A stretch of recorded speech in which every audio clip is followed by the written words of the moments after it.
والحمد للہ رب العالمین۔ جیسا کہ آپ سبھی حضرات کے علم میں یہ بات ہوگی کہ اس وقت ہمارے ملک میں UCC کے نام سے حکومت کی جانب سے ایک قانون کو لائے جانے کی خبر بار بار سامنے آ رہی ہے، اخباروں پر بھی، ٹی وی چینلوں پر بھی، سوشل میڈیا پر بھی، واٹس ایپ پر بھی، یوٹیوب پر بھی، انسٹاگرام، جگہ جگہ ہر جگہ یہی بات بار بار کہی جا رہی ہے کہ UCC کو لانے پر حکومت بضد ہے۔ حکومت کو اس بات کا اصرار ہے کہ UCC یونیفارم سول کوڈ لاگو ہونا چاہیے۔ یونیفارم سول کوڈ کیا ہے؟ یونیفارم سول کوڈ کا مطلب یہ ہے کہ اس ملک میں رہنے والے تمام مذاہب کے لوگوں کے لیے ایک جیسا قانون بنایا جائے۔ ہمارا یہ ملک مختلف مذاہب کے اور مختلف تہذیبوں کے ماننے والوں کا ملک ہے۔ اس ملک میں ایک حصے میں ہمارے ہندو بھائی ایک ریتی رواج کو فالو کرتے ہیں، تو اسی ملک کے دوسرے حصے میں ہندو بھائی اس کے علاوہ کسی اور ریتی رواج کو فالو کرتے ہیں۔ ملک کے ایک حصے میں ایک رواج ہے تو دوسرے حصے میں ہندو بھائیوں کے یہاں دوسرا رواج ہے۔ سکھوں کے ریتی رواج الگ ہیں، عیسائیوں کے الگ ہیں، اور قبائلی قومیں ان کے ریتی رواج بھی سب سے الگ ہیں۔ غرض یہ کہ جتنے مذاہب کے ماننے والے لوگ ہیں ان کے دھرم بھی الگ ہیں، ان کی تہذیب الگ ہے، ان کا کلچر الگ ہے، ان کے رسم و رواج الگ ہیں۔ یکساں سول کوڈ کو لانے کا مطلب یہ ہے کہ تمام مذاہب کے ماننے والوں کی، ان کی تہذیبوں کی، ان کے کلچر کی، ان کے رسوم و رواج کی اندیکھی کی جائے اور زبردستی سب کے رسم و رواج پر، سب کے ریتی رواج پر، سب کی تہذیب پر، سب کے کلچر پر حملہ بول دیا جائے۔ ظاہر ہے کہ اتنا بڑا ملک جہاں سینکڑوں کی تعداد میں مذاہب پائے جاتے ہوں اور جن کو ماننے والوں کی تعداد کروڑوں میں ہو، ان سب پر ایک اس قسم کا قانون نافذ کرنا یہ ناقابل قبول ہے اور ناقابل عمل ہے۔ اسی لیے جب سے حکومت نے یہ اعلان کیا ہے، سکھ بھائی کھل کر سامنے آ گئے ہیں اور 1960 میں ناگالینڈ میں ایک مسلح تحریک شروع ہوئی تھی اور اس کے نتیجے میں ہمارے ملک کو بہت بڑے جانی اور مالی نقصان سے گزرنا پڑا تھا، اور اس کی وجہ بھی یہی تھی کہ ناگالینڈ کے لوگ اس قانون کے سخت مخالف تھے جو ان کے ریتی رواج سے ٹکرانے والا تھا، اور اس کی مخالفت میں سڑکوں پر اتر آئے تھے اور بڑا جانی اور مالی نقصان ہوا تھا 1960 میں۔ آج بھی دیکھ لیں، جب سے یہ آواز بلند ہوئی ہے ناگالینڈ کے لوگ سڑکوں پر ہیں۔ جہاں تک مسلمانوں کا تعلق ہے تو مسلمانوں کا بھی بڑا نقصان ہے۔ وہ نقصان اس معنی کرے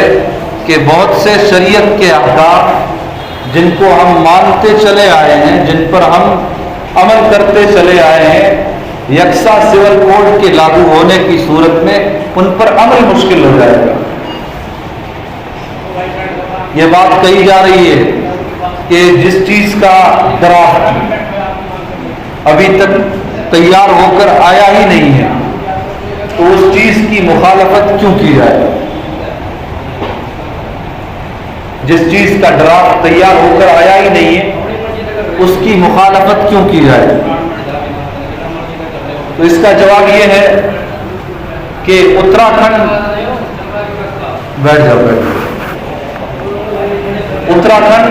ریاست میں یونیفارم سول کوڈ کا ڈرافٹ تیار ہو چکا ہے، اس کا مسودہ تیار ہو چکا ہے، اور اتراکھنڈ سرکار نے یکساں سول کوڈ کا، کامن سول کوڈ کا، UCC کا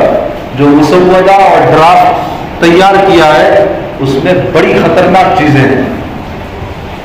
مثال کے طور پر اس میں ایک بات یہ کہی گئی ہے کہ جس طرح طلاق دینے کا حق مردوں کو ہے، ہم سب جانتے ہیں شریعت کا حکم ہے، اس کامن سول کوڈ میں یہ بات کہی گئی ہے کہ طلاق دینے کا حق عورت کو بھی دیا جائے، مرد نہ بھی چاہے طلاق دینا، عورت کورٹ کے ذریعے طلاق حاصل کر سکے۔ ایسے ہی اس میں لکھا گیا ہے، اس میں یہ بات شامل ہے کہ دو مرد عورت بغیر نکاح کے، بغیر شادی کے، ویسے ہی اپنی مرضی سے اکٹھا رہنا چاہے، ساتھ زندگی گزارنا چاہے، یعنی پوری زندگی حرام کاری کرتے رہیں،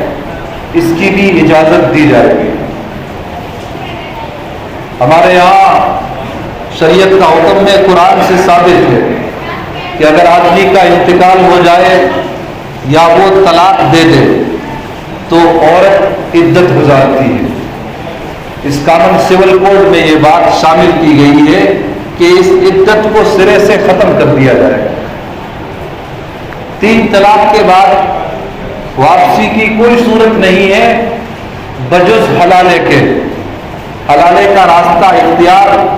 کرنا ہی پڑتا ہے بدرجائے مجبوری۔ اتراکھنڈ حکومت کی جانب سے تیار کردہ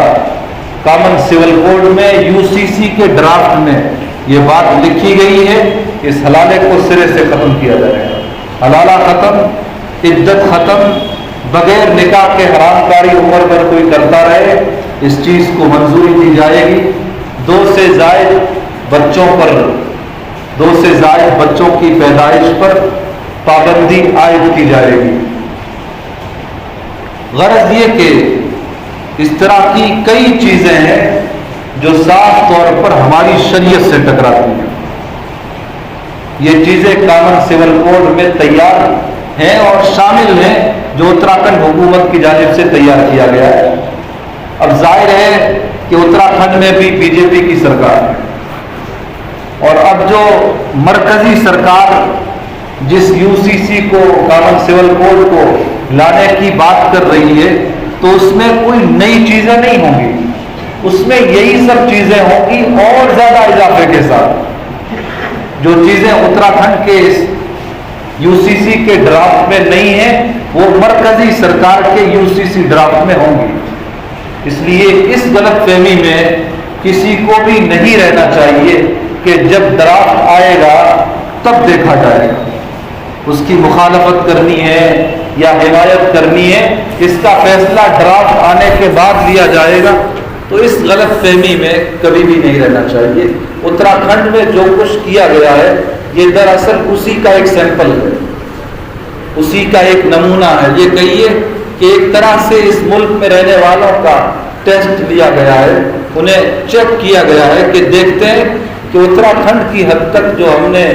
UCC کا ڈرافٹ تیار کیا گیا ہے، اس کے نتیجے میں یہاں کے ملک کے باشندوں کا، خاص طور سے اتراکھنڈ کے باشندوں کا کیا رد عمل آتا ہے۔ تو یہ چیز اتراکھنڈ میں آزمائی جا چکی ہے، اس کا چیک اپ ہو چکا ہے، سیمپل آ چکا ہے، اور یہی چیزیں مرکزی سرکار کے پیش نظر جو UCC ہے، کامن سول کوڈ ہے، اس میں بھی آنی ہے۔ اس لیے اس چیز کی مخالفت، اس کے خلاف احتجاج درج کرانا یہ ہم سب کی ذمہ داری ہے۔ ایک بات یہ بھی کہی جا رہی ہے اور مختلف حلقوں سے کہی جا رہی ہے کہ لا کمیشن آف انڈیا نے پورے ملک میں رہنے والوں سے جو رائے مانگی ہے کہ تم آن لائن جواب داخل کرو کہ آیا تم اس کامن سول کوڈ کے نام سے آنے والے قانون کو چاہتے ہو یا نہیں چاہتے، تم اس کے حق میں ہو یا اس کے خلاف ہو، تمہاری جو بھی رائے ہو وہ آن لائن ہمیں بھیجو۔ تو لا کمیشن آف انڈیا نے یہ جو اعلان کیا ہے،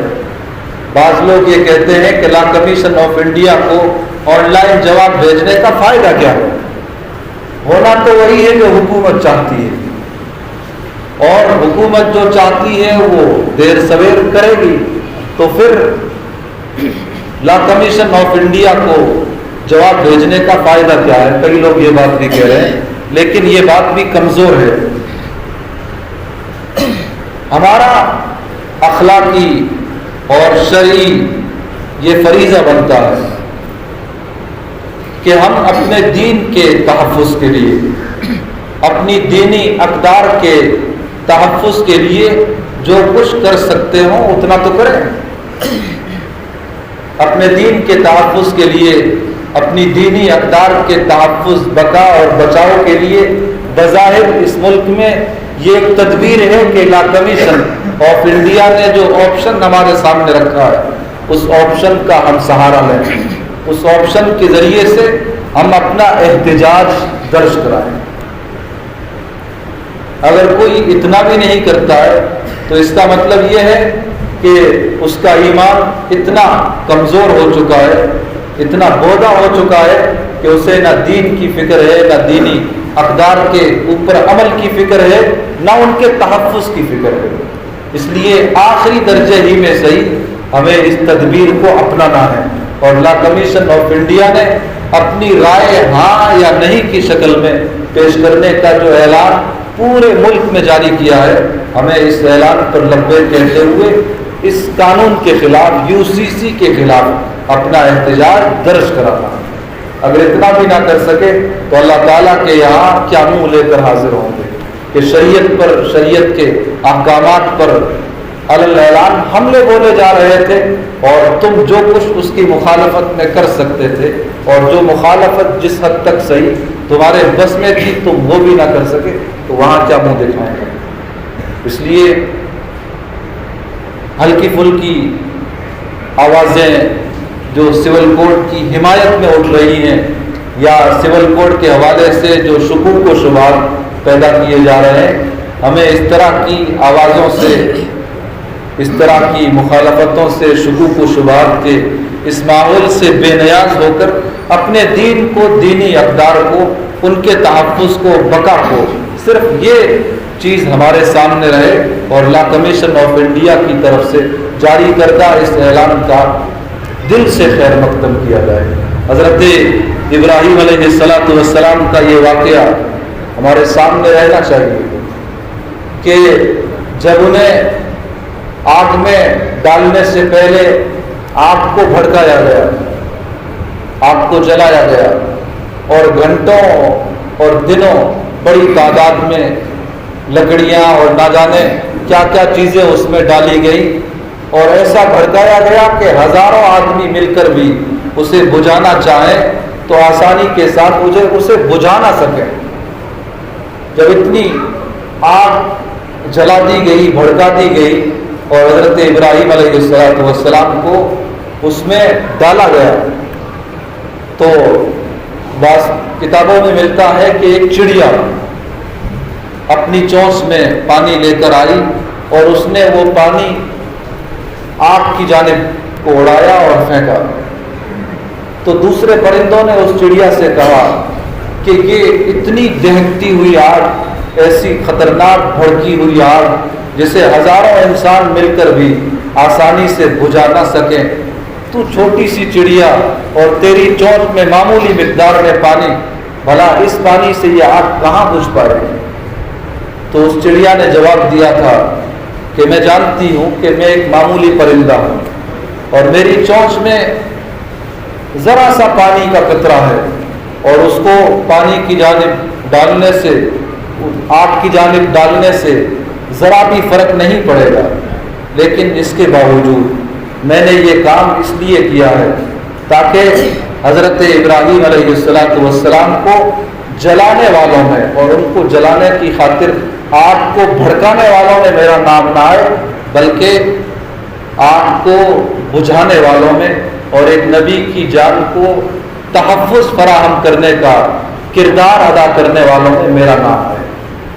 تو یہ سوچ کی بات ہے، نظریے کی بات ہے۔ ہم جو کچھ کر سکتے ہیں، حکومت طاقتور صحیح، مضبوط صحیح، ماحول بظاہر چاہے جتنا مخالف ہو، ہمیں ان سب چیزوں سے بے نیاز ہو کر، بے پرواہ ہو کر، ہمارے نبی کتنے سخت حالات سے گزرے ہیں، صحابہ کتنے سخت حالات سے گزرے ہیں، اتنے سخت حالات میں ہم نہیں ہیں جتنے سخت حالات نبی نے دیکھے ہیں، نبی کے صحابہ نے دیکھے ہیں۔ لیکن ان سخت حالات میں انہوں نے ایمان سے سمجھوتا نہیں کیا، ایمانی تعلیمات سے سمجھوتا نہیں کیا، ایمانی اقدار سے سمجھوتا نہیں کیا، تلواروں کے زیر سایہ تلے ایمان پر چلنا، تعلیمات اسلام پر چلنا کوئی پیغمبر علیہ السلام سے اور ان کے جانثار صحابہ کرام سے سیکھے۔ تو ہمیں اپنے نبی کی اور صحابہ کی تعلیمات کو، ان کی پاکیزہ زندگیوں کو سامنے رکھنا ہے، اور اس نازک موڑ پر اپنے دین کے تحفظ کے لیے، دینی اقدار کے تحفظ اور بقا کے لیے لا کمیشن آف انڈیا کو جواب بھیجنے کا جو ایک بہترین آپشن ہمارے سامنے ہے، ہمیں اس کا بھرپور یوز کرنا ہے اور اپنی مخالفت، اپنا احتجاج درج کرا کر اپنی دینی حمیت کا، اسلامی غیرت کا ثبوت پیش کرنا ہے۔ اللہ تعالی ہم سب کو عمل کی توفیق عطا فرمائے۔ لا کمیشن آف انڈیا کو جواب بھیجنے کا طریقہ یہ ہے کہ یہ جو اسکینر لگے ہوئے ہیں، کاغذ لگے ہوئے ہیں مسجد کے دونوں گیٹوں پر، آپ براہ راست بھی کیو آر کے ذریعے اپنا جواب بھیج سکتے ہیں، اور جو خود واقف نہ، اس پر طریقہ لکھا ہے ہندی میں بھی، اردو میں بھی اور انگریزی میں بھی، کہ کس طرح ہم جواب بھیجیں۔ اس تحریر کی وساطت سے یہ چیز واضح کی گئی ہے، لیکن جو عام آدمی نہ بھیج سکتے ہوں، گوگل وغیرہ کا، نیٹ وغیرہ کا استعمال اس حد تک کرنا ان کے بس میں نہ ہو، تو ہمارے محلے کے کئی نوجوان ہیں، بھائی جہانگیر ہے اور شاہ رخ وغیرہ، مسجد کے دونوں گیٹوں پر آپ کو ملیں گے۔ آپ سے درخواست ہے، اور بڑی تاکیدی درخواست ہے، کہ جو حضرات موبائل لے کر آئے ہیں، چاہے کتنا ہی وقت جمعے کے بعد لگ جائے، آدھا گھنٹہ، پون گھنٹہ، آپ سبھی حضرات یہ کام خود کرتے ہوئے جائیں، اور خود نہ کر سکتے ہوں تو ہمارے محلے کے نوجوان جو مسجد کے دونوں گیٹوں پر آپ کو ملیں گے، آپ اپنا موبائل ان کے ہاتھ میں دیں، وہ اپنے ہاتھ میں لے کر آپ کا کام خود کر لیں گے۔ وہ ایک لنک ہے، اس کو اوپن کرنے کے بعد ایک مضمون آتا ہے، وہ مضمون یہ ہے کہ میں اس چیز کو ریجیکٹ کرتا ہوں، میں اس کی بھرپور مخالفت کرتا ہوں، اور اس کے آخر میں پھر آدمی کا نام، اس کا ایڈریس، موبائل، یہ 3 چیزیں لکھی جاتی ہے، اور اس کے بعد اوپر سینڈ کا ایک آپشن ہے، اس پر کلک کرتے ہی ہمارا جواب آٹومیٹک پہنچ جاتا ہے۔ آسان کام ہے، مشکل بھی نہیں، لیکن جنہوں نے نہیں کیا ہے ان کے لیے بظاہر مشکل ہے۔ تو جن حضرات کو یہ کام سکھایا جا چکا ہے پریکٹیکلی، وہ انشاءاللہ اس کام میں آپ کا بھرپور تعاون فرمائیں گے۔ آپ سے درخواست یہ ہے کہ جمعے کے بعد کوئی ساتھی یہ کام کیے بغیر نہ جائے، اپنا کام خود کرے یا تجربہ کار ساتھیوں کی وساطت سے کر کے جائے، اور گھر میں جو مستورات ہیں یا جتنے بھی چھوٹے بڑے موبائل یوز کرنے والے ہیں، یہ کام ہر موبائل میں ہونا چاہیے۔ جتنے زیادہ جواب وہاں پہنچیں گے، اتنا زیادہ مضبوطی کے ساتھ ہمارا موقف حکومت کے سامنے اور لا کمیشن آف انڈیا کے سامنے جا سکے گا، اور جتنے کم جواب جائیں گے اتنا موقف کمزور ہوگا، اور جب موقف کمزور ہوگا تو اس کے نتائج بڑے بھیانک برآمد ہوں گے۔ اللہ تعالی ہمیں معروضات پر دل و جان سے عمل کرنے کی توفیق عطا فرمائے۔ وآخر دعوانا الحمدللہ۔